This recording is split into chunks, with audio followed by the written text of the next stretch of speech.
জয়গুরু।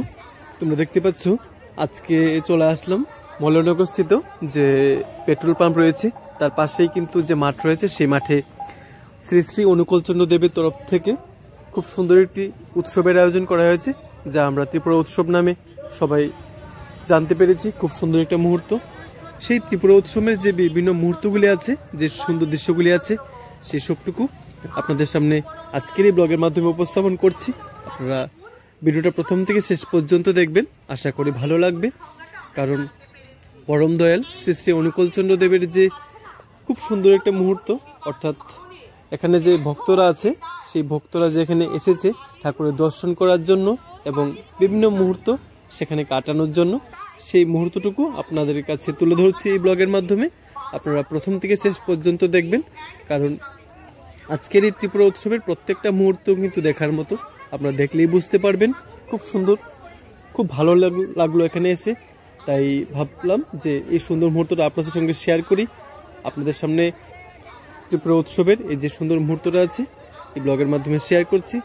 তাই ভিডিওটা একটু স্কিপ না করে প্রথম থেকে শেষ পর্যন্ত দেখবেন। প্রত্যেকটা মুহূর্ত আপনাদের ভালো লাগবে, এটাই বিশ্বাস রাখছি। খুব সুন্দর, সঙ্গে থাকবেন, দেখতে থাকুন। আর প্রথমে দেখতে পেয়েছিলেন যে গেটে দিয়ে প্রবেশ করেছি, এটা মেন গেট, এদিক দিয়ে প্রবেশ করতে হয়। এই জায়গাটা মল্লনগর স্থিত। অনেক বড় একটা মাঠ আছে এখানে, যে এর বাপাশে কিন্তু একটা পেট্রোল পাম্প আছে, তার পাশ দিয়ে কিন্তু পার্কিং এর ব্যবস্থা করা হয়েছে। আর এই যে জায়গাটা দেখতে পাচ্ছেন বিশাল বড় মাঠ, কিন্তু অনেক বড়। এটার মধ্যেই যে প্যান্ডেল তৈরি করা হয়েছে বিভিন্ন, দেখতে পেয়েছেন। আর সামনে যে মন্দিরগুলো দেখতে পাচ্ছেন, শ্রী শ্রী অনুকূলচন্দ্র দেবের যে আশ্রম বা যে প্রতিষ্ঠান তৈরি করা হয়েছে প্যান্ডেলের মতো করে কৃত্রিমভাবে সাময়িক সময়ের জন্য। এটা দেখলে বিশ্বাসই করতে পারবেন না যে এটা আসলে কি এটা সাময়িক সময়ের জন্য করা হয়েছে, না দেখে অবিকল মনে হচ্ছে যেমন এখানে আশ্রম তৈরি করা হচ্ছে। খুব সুন্দর।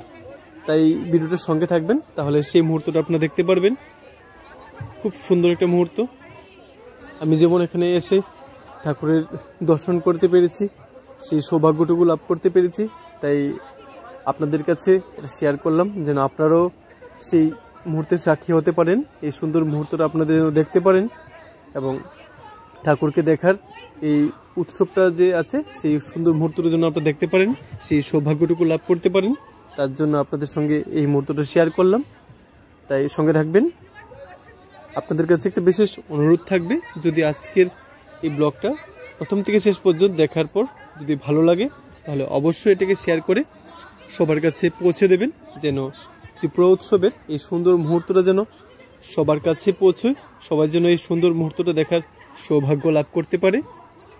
তাই সঙ্গে থাকবেন আর অবশ্যই এটাকে শেয়ার করে সবার কাছে পৌঁছে দেবেন। তাহলে দেখতে থাকুন। আর আপনারা দেখতে পাচ্ছেন এখানে এই ত্রিপুরা উৎসবটাকে কেন্দ্র করে কিন্তু ত্রিপুরা বিভিন্ন জায়গা থেকে কিন্তু ভক্তরা এখানে এসেছে। ত্রিপুরা বিভিন্ন জায়গা থেকে, যে ত্রিপুরা 8টি জেলা আছে, এই ত্রিপুরা বিভিন্ন প্রান্ত থেকে মানুষ কিন্তু এখানে এসেছে। খুব সুন্দর। আমরা উৎসব বলি কিন্তু আমরা চিনি যে মানুষের যে একটা মেলবন্ধন সৃষ্টি হয়, বিভিন্ন ধরনের মানুষ এখানে আমরা এসে মিলিত হই উৎসবে, মেলায়। সেইরূপ যে শ্রী শ্রী অনুকূলচন্দ্র দেবের ঠাকুরের পক্ষ থেকে যে এই বাৎসরিক একটা উৎসব, সেই উৎসবে কিন্তু বিভিন্ন জায়গা থেকে কিন্তু মানুষ এখানে এসেছে, এই সুন্দর দৃশ্যটা উপভোগ করেছে। খুব সুন্দর একটা মুহূর্ত দেখতে পেলাম। আর আপনারাও দেখতে পাচ্ছেন প্রচুর সংখ্যক কিন্তু ভক্ত এখানে এসেছে, যে ঠাকুরের যারা দীক্ষিত রয়েছেন এবং অন্যান্য যারা আছে তারাও কিন্তু এখানে সামিল হয়েছে এই উৎসবে, এই সুন্দর মুহূর্তটা উপভোগ করার জন্য। সঙ্গে থাকবেন। আর এই যে দেখতে পাচ্ছেন এখানে কিন্তু দেওঘর থেকে আগত যে হোয়াইট ব্যান্ড আছে, মানে এরকম একটা ব্যান্ডের নাম আছে, এরকমই শুনতে পেয়েছিলাম। ওনাদের তরফ থেকে কিন্তু সন্ধ্যাবেলায় এখানে অনুষ্ঠান করা হবে, কিছুটা অর্কেস্ট্রা মতো, ঠাকুরের বিভিন্ন গান এখানে ওনারা পরিবেশন করবেন। আর এখানে দেখতে পাচ্ছেন যারা অনেক সকালবেলা এসেছে, ওনারা কিন্তু এখানে বিশ্রামরত আছেন, বসে বিশ্রাম করছেন মাঠের মধ্যে। আর তোমাদের যে বলেছিলাম যে সাময়িক সময়ের জন্য যে ঠাকুরের যে আশ্রমটা তৈরি করেছে বা মন্দিরটা তৈরি করেছে, তোমরা দেখতে পাচ্ছ খুব সুন্দর, মানে অসাধারণ বললে ভুল হবে না, এত সুন্দর করে কারুকার্য করেছে দেখে যেমন মনে হচ্ছে যে এটা তৈরি করা হয়েছে মন্দিরটা অনেক দিন লাগিয়ে, সেটা এরকম কিন্তু লাগবে না তোমাদের যে এটা এখানে কোনো মন্দির প্রতিষ্ঠা করা হয়নি, জাস্ট প্যান্ডেল করা হয়েছে। খুব সুন্দর, দেখে খুব ভালো লাগলো। তোমরাও দেখতে থাকো, আশা করি তোমাদেরও ভালো লাগবে, সঙ্গে থাকবে।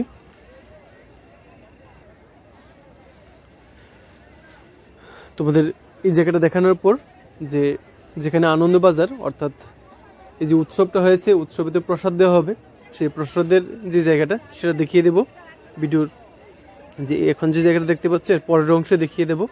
এখন ঠাকুরের যে বিভিন্ন বিগ্রহ আছে সেটা দেখাচ্ছি এবং ভক্তদের যে সমাবেশটা, সেই সুন্দর দৃশ্যটা তোমাদের আগে দেখিয়ে দিচ্ছি। তারপর ভিডিও শেষের অংশে সেই জায়গার চিত্রটা তোমাদের সামনে তুলে ধরবো, তোমরা সঙ্গে থাকবে।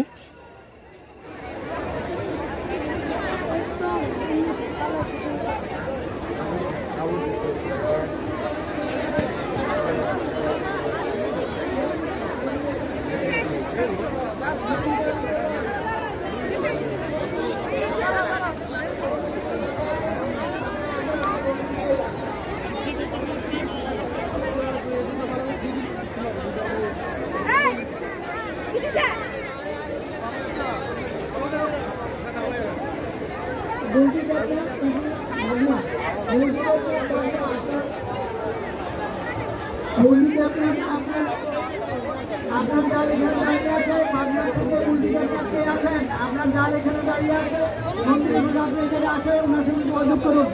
জয়গুরু।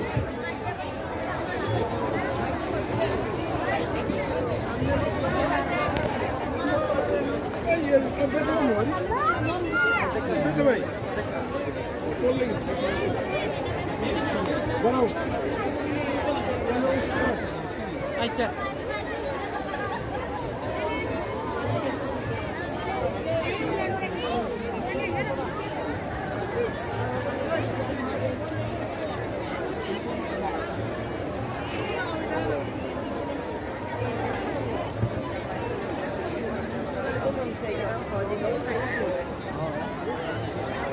চলো এখন তোমাদের আনন্দবাজারের যে মুহূর্তটা আছে সেটা তোমাদের দেখিয়ে দিই।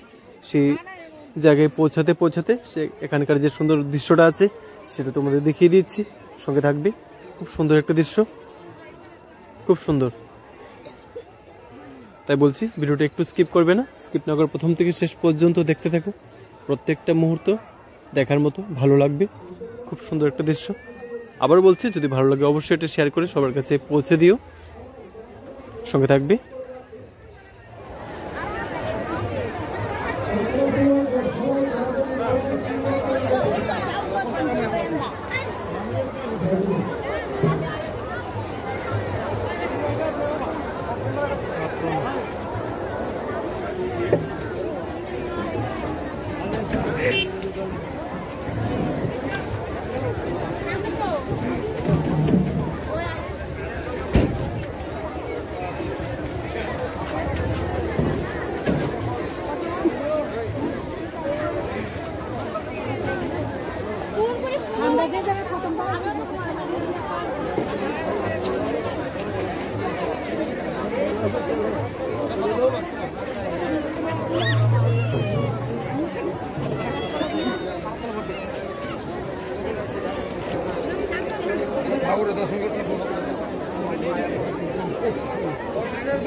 তোমরা এখন দেখতে পাচ্ছ যেখানে প্রসাদ ভান্ডার অর্থাৎ আনন্দবাজার, যেখানে প্রসাদ দেওয়া হচ্ছে সেই জায়গাটা তোমরা দেখাচ্ছি।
প্রচুর মানুষ দেখতে পাচ্ছ, এই ত্রিপুরা উৎসবকে কেন্দ্র করে প্রচুর মানুষ। তোমরা ভিডিওটা দেখতে থাকো।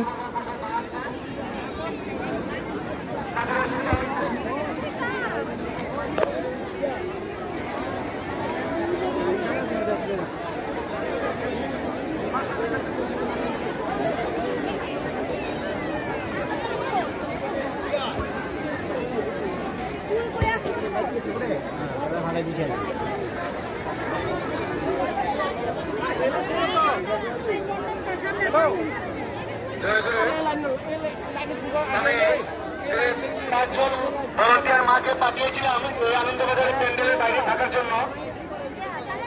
আনন্দবাজার প্যান্ডেলের ভিতরে এখানে মার্কেট জমে গেছে, সেজন্য আপনারা এখান থেকে লোক করে বাইরে বের করে দেন। আমাদের যে আনন্দবাজার ফসল করা হচ্ছে তাদের অসুবিধা হচ্ছে। আমি বিনম্রভাবে অনুরোধ করছি যারা আনন্দবাজার প্যান্ডেলের ভিতরে রয়েছেন আপনারা এবং বয়োজ্যেষ্ঠ দাদাদেরকে অনুরোধ জানাচ্ছি আপনারা আনন্দবাজার প্যান্ডেল আপনারা যারা এখনো প্রসাদ নেননি আপনারা অতি সত্তর প্রসাদ নিয়ে নেন। আমাদের 4:37 সান্ধ্যকালীন বিরতি প্রার্থনা, সেই সময় প্রসাদ দেওয়া বন্ধ থাকবে। প্রার্থনার পর আবার প্রসাদ দেওয়া হবে, সেই সময়টা আমরা প্রসাদ দেওয়া বন্ধ রাখবো। সেই জন্য আপনারা এখনো প্রসাদ যারা নেননি প্রসাদ নিয়ে নিন।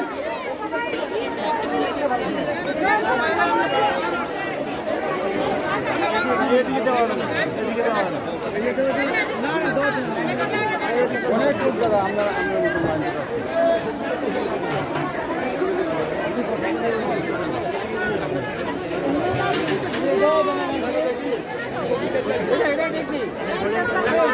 আমরা তো দিলেন না, তখন তারা দিতেছে।